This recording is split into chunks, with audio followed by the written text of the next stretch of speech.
As everyone knows, Steppenwolf is the one and only villain in the one and only live-action Justice League film ever. He certainly would never have been many people's first choice, and I think many people didn't even know this character existed before that movie. The Steppenwolf we see in Zack Snyder's Justice League is much bigger and alien-looking than he may be in the comic books, or the comic books today. Nonetheless, Steppenwolf is in extreme danger, and when he shows up on your planet, it is a sign that an apocalypse is on the way, literally and figuratively, considering the planet that he comes from is Apocalypse. Let's look at his comic book history and see how he differs from his live-action variant. Now, before we get into some of his history, let us look at his data. His first debut was in New Gods Volume 1, issue number 7, which was from February to March of 1972. His base of operations is Apocalypse.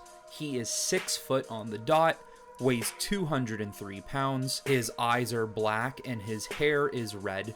His powers and abilities are vast strength, speed, and endurance. He has an electro axe, which we obviously see in the film, and he is an expert swordsman. His allies are Darkseid, Desaad, and the Hunger Dogs, and his enemies are the Justice League and Brutal, or Brutal, however you want to pronounce it. Brutaal.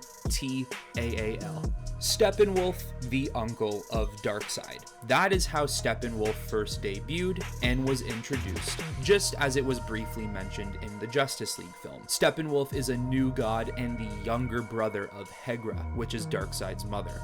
He is part of Darkseid's elite and leads the military might of Apocalypse. Most of what you would have first saw of Steppenwolf back in the 70s was just flashback sequences of how he plotted and helped Darkseid murder the wife of Highfather, Darkseid's sworn and most hated enemy. Doing this caused a war between Highfather and the planet of New Genesis against Darkseid and Apocalypse, which is exactly what Darkseid wanted in the first place. Steppenwolf would soon meet Highfather in battle, where Steppenwolf would then be slain. Not to worry though, as Apocalyptian technology is vastly superior, Steppenwolf is revived by Darkseid and put back in charge of the military. Steppenwolf is then sent to Earth, who discovers ancient Apocalyptian technology hidden deep beneath the Earth's surface. Everything was going better for Steppenwolf until he was caught by the Flash, and with the help of the rest of the Justice League,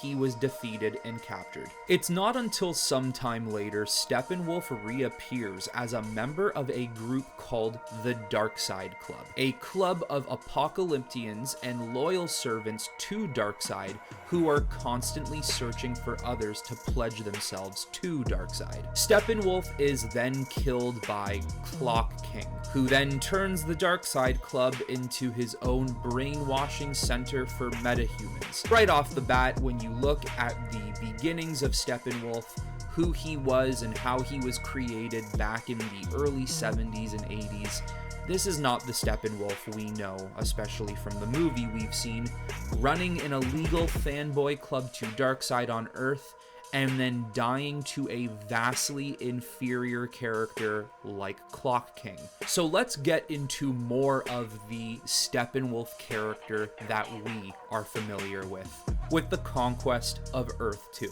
In the New 52 continuity, Steppenwolf is no longer the uncle, or let alone relative to Darkseid. A new version of Earth 2 is introduced in this continuity, and Darkseid wanted that Earth for himself. Darkseid sends Steppenwolf and Desaad with a massive invasion army to Earth 2. Not expecting the defense this Earth would have, they were met with the Justice League of Earth 2. Now, some of the outcome of this battle is actually detailed in my other DC character histories video about Desaad, where Superman was briefly captured and experimented on him.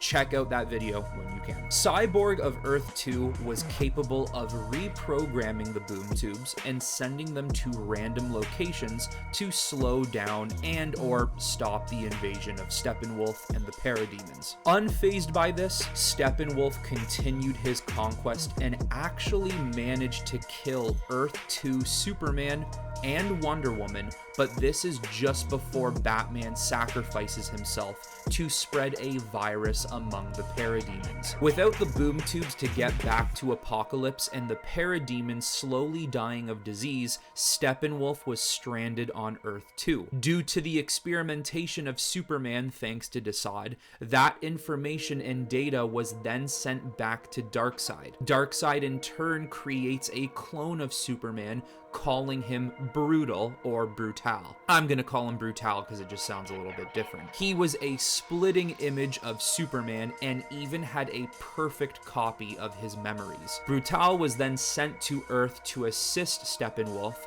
but in turn ended up killing Steppenwolf. Now, of course, because nobody can stay dead in the comic books, Steppenwolf is obviously revived by Darkseid the way he was way back in the 70s and 80s, and this is what I call hungry Steppenwolf, and let me explain. After his death to Brutal, Steppenwolf stood by the side of Darkseid in the battle of Darkseid versus Anti-Monitor. With Darkseid dying in that battle, Apokolips was in a state of chaos. Steppenwolf was leading his faction on Apokolips to simply survive. He was not interested in the throne, whereas Kalibak took a majority of the planet's resources in his grasp for power, which left Steppenwolf and the Hunger Dogs with next to nothing. With this multiversal battle ongoing, Steppenwolf brought Lex Luthor of Earth Zero to Apokolips in hopes that he could lead the planet and restore it. Not wanting the responsibility, Lex Luthor of Earth Zero summoned Superman, his wife Lois, and his son Superboy to look over Apokolips. Very, very strange that Lois is being brought to Apokolips in this situation, but you know, it's the comic books, you can do some of the craziest things ever. With Superman trying to restore order of Apokolips, Steppenwolf's men are starving. To satisfy their hunger, Steppenwolf was going to feed his dogs to his men, but was quickly stopped when Superboy intervened and kept the dogs safe from becoming unfortunate meals. After a short conflict with Steppenwolf, Superman managed to restore as much order as possible to a planet like Apokolips before leaving. After this, Steppenwolf has been seen 2 or 3 more times, but with little to no importance. Well, there is a short history of Steppenwolf, and to be honest with you, a lot less than I actually thought. I thought Steppenwolf might have been used a lot more back in the day rather than today, and when I look at his history, he is probably one of the least interesting new gods there is. I love the new god stories, I love the idea of the new gods, but Steppenwolf just really is not an interesting one for me. Now, looking at his entire history, looking at the type of character he is, I have a much bigger appreciation of what Zack Snyder was capable of doing for the character in the Justice League film. I'm telling you, 90% of us, if not more, would probably have looked at a character like Steppenwolf and said, nah, he's not an important enough threat to the Justice League, let's go with someone else. But Zack Snyder looked at a character like him and found a way to make him menacing